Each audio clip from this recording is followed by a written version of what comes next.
Welcome back to the Baxter and Mark Chronicles. This is Baxter. And when you're chasing a career as a radio personality, it means a lot of moving and rebuilding. At least that's what radio was at the time Mark and I were chasing our careers, back when doing personality radio was a marketable commodity where if you were good, stations wanted you and paid you according to your ability to deliver an audience. The industry is unfortunately not that way anymore.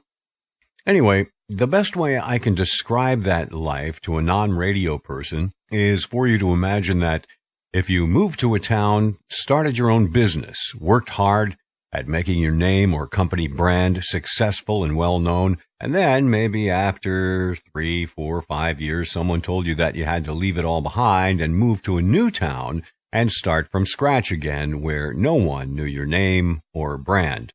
That's the life we knew as radio personalities in the 80s and 90s.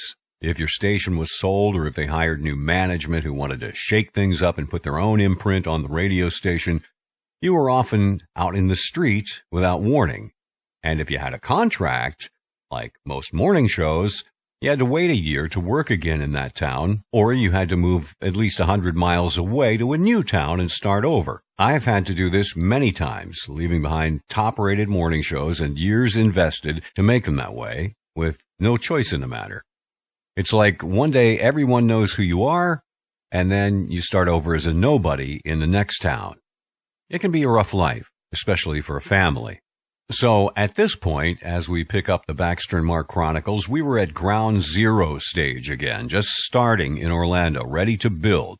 And we did. We needed to make our name a household word in Orlando, and that was our job. We were building through our daily morning show, personal appearances, crazy stunts, and our band. We began to meet a lot of the musicians in Central Florida and became acquainted with the club owners. There was Big Wally at Fern Park Station, Alan Cohen in Daytona at the Texan, Jerry Rocco in Deltona, just to name a few. We got to know the guys in the popular circuit bands at the time, like Stranger, Foreign Legion, Pat Travers, and Molly Hatchet, as well as the promoters of most of the Central Florida rock events. Meanwhile, we were trying to put together our own band. And in that process, we had a few short runs with various local musicians in and out of the band. We even had Janie Lane play drums for us during a gig at a time before he moved to Hollywood and became known as Janie Lane. We ended up settling on bass player Mick Faz, guitarist Dave Owen, a couple of talented keyboard players along the way, Lucky Luch and Chris Tremblett, sax player Dr. Fred, and drummers Rad Messick, who was our program director, and later Kenny Holton was our drummer. And I can't forget our ever-dedicated roadie and sub-bass player, Terrible Terry Rintleman, who also shared a lot of our adventures. Many of those adventures were documented for posterity, thanks to popular rock photographer Chris Helton, who always showed up with a camera. I remember one time Mark and I were out in Los Angeles. We were out there on a special tour doing interviews with celebrities and doing this and that. And one day at the hotel room door, bang, bang, bang, we look through the little peephole. There's Chris Helton with his camera in Hollywood just tracking us down. These were all talented and crazy people who helped enrich our experience with the Baxter and Mark Band and in our lives in general. We were very fortunate that they became part of the act. Mark and I found an abandoned recording studio in Longwood that had all the equipment removed, but the studios and offices were intact and up for rent. That became the rehearsal space for our band and the semi-permanent home for our Marshall stacks, mic stands, and silly props. It was a fun weekly event to go there and practice and hang out with our band and sometimes just get together and get a little crazy. Creativity and the fun factor ran high most of the time. Soon we had 2 or 3 sets worth of original tunes and covers, and we were putting on shows at local rock clubs. People showed up and paid a cover charge to see us and seemed to have a great time. Of course, it helped that we had a radio show to promote the gigs, and it helped the radio station because we were using the band to build our fan base.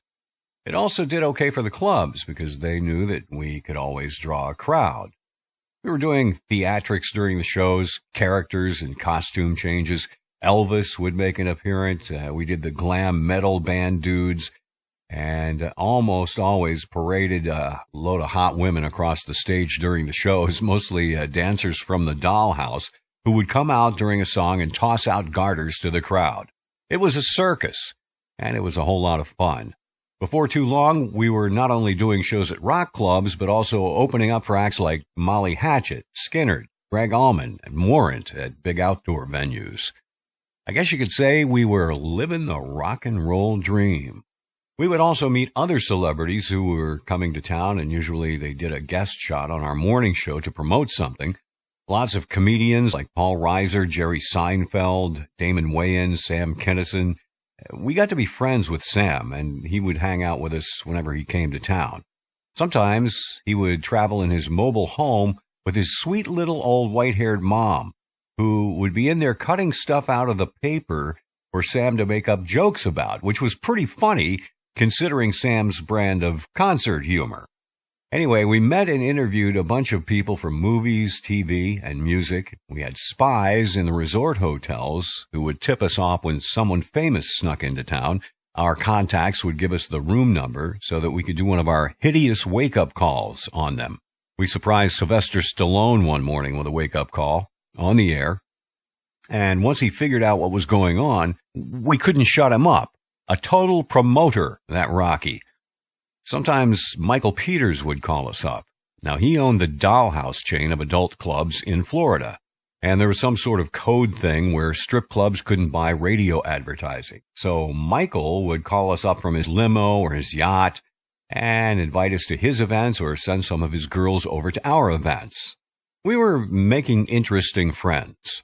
Pretty soon, local TV stations got interested and started doing feature pieces on us on a fairly regular basis. We even hosted our own TV show for a while, showing classic cult movies like Repo Man and Sleeper and inserting our silly antics during the breaks. We were asked to make appearances for the city, various organizations, big events. It seemed like we had become almost a necessary ingredient for charity fundraisers and big city festivals. Of course, we would usually try to manage some unexpected antics at these things. And where Mark was involved, I'd have to say there were sometimes things that even I didn't expect. One of his favorite gags was to surprise me at an event by having some female I didn't know come up and unexpectedly flash me. But I think the craziest one was when we were asked to host the local premiere of the Prince film, Purple Rain. Now, Prince was huge at this time. His new movie was a big deal, and the radio station was co-promoting the big premiere event. I remember on the way to the movie theater that night, Mark wanted to stop for a couple of cocktails, so we did. And we got to the theater, and there was a crowd of mostly African-American Navy guys and their dates lined up, wrapping all the way around the outside of the building. The theater had a row of wide stone steps that led up to the entrance, and those steps were blocked off till showtime. So we came out to welcome the crowd, and we were standing at the top of these steps.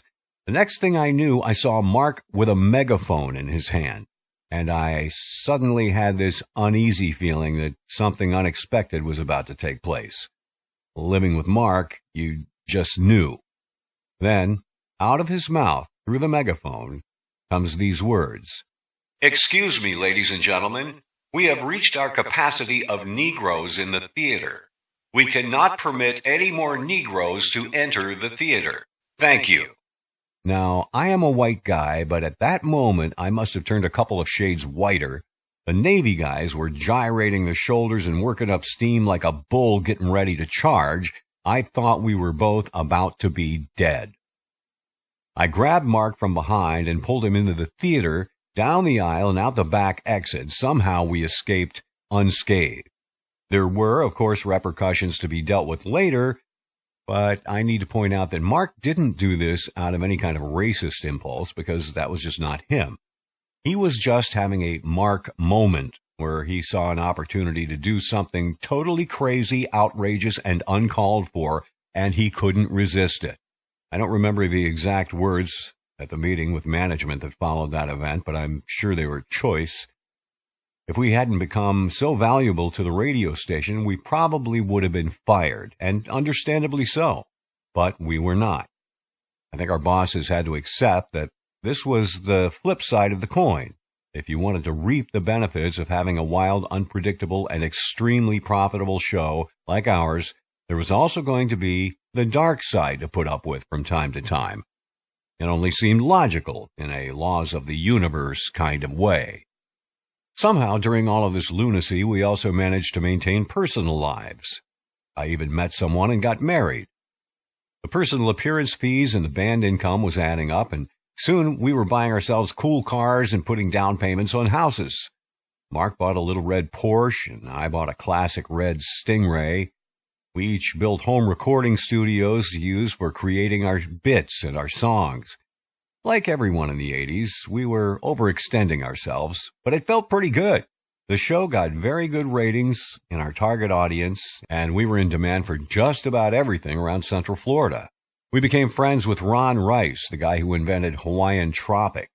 We got to know him when he invited us to MC the Hawaiian Tropic swimsuit finals during spring break in Daytona. A short time later, we were invited to a party at his house. That evening, we had just finished bringing Sam Kinison on stage in Daytona, and we had gotten a limo for the night. And backstage, we run into Leonard Skinnard, who decided that they were going to pile into our limo with us and crash Ron Rice's party. So we show up there, and the place is swarming with beautiful women who mostly don't speak English. And as we're walking around, we're running into actors, comedians, O.J. Simpson, who had a cell phone glued to the side of his head. This was back when he was still a hero. Ron knew a lot of famous people, but he was always a great down-to-earth guy. We also got invited to his wedding, along with Wolfman Jack and a teenage Drew Barrymore dancing on top of a table, and a lot of other famous people were there. I'd have to say, those days were pretty amazing, but it was just part of the experience in our seemingly charmed life during those crazy years. We had built a franchise for WDIZ. It was called Baxter and Mark, and it was more than just a morning radio show. We did it our way, as only we would have done it, and it worked. But ultimately, it would be the radio station management that would pull the rug out from under it all and end up shooting themselves in the foot. But that's another story for another chapter in the Baxter and Mark Chronicles.